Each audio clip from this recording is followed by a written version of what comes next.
লোভের বশবর্তী হয়ে আল্লাহ না করুন আমিও যদি অপকর্ম করি আমার সংকটন যেন আমাকেও ছাড় না দেয়। সম্মানিত ভাই ও বোনেরা, কেন এ দেশকে যে বড় ভালোবাসি, মানুষগুলাকে যে ভালোবাসি, এই ভালোবাসার জন্য দায়িত্ব পালন করতে হয়। এজন্য আমরা সিদ্ধান্ত নিয়েছি, আল্লাহ যদি আবারও বলি, আল্লাহ তাআলার মেহেরবানি আপনাদের ভালোবাসায় আমাদেরকে সরকার গঠনের সুযোগ দেন, আমরা সরকারের তহবিল থেকে ওইটুকুই নিব যা নিতে বাধ্য, এর বাইরে একটা টাকাও আমরা গ্রহণ করব না।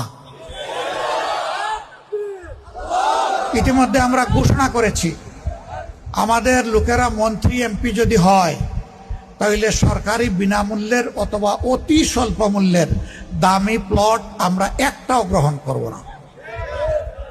আমরা বলেছি এমপিদের জন্য, মন্ত্রীদের জন্য যারা ব্যক্তিগতভাবে গাড়ি কিনবেন তারা আমরা কেউ ট্যাক্স ফ্রি গাড়ির কোনো সুবিধা নেব না।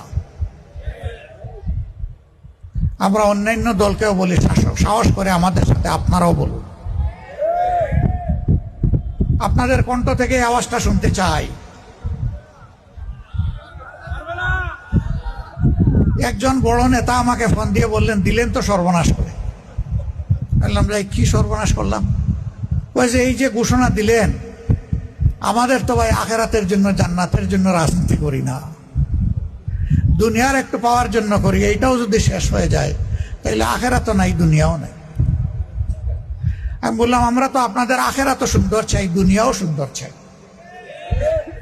আসুন সবাই মিলে দেশ গড়ি। এই দেশ যখন গড়ব তখন এই সুন্দর দেশের সব ভালো কাজের সুবিধা আমরাও ভোগ করব। তবে অন্যের চেয়ে বেশি নয়, আমাদের নাগরিকরা যেমন ভোগ করবে আমরাও তেমন ভোগ করব। আপনারা এরকম চান কিনা? শিওর চান? ওই চান আপনারা বললেই চাওয়া হয়ে যাবে না? কি করতে হবে? লড়াই করতে হবে। আগামী নির্বাচনে আহারে এই যুবকরা যাদের বয়স এখন 28-30 হয়ে গেছে, তারা তাদের জীবনে একটা ভোটও দিতে পারেনি।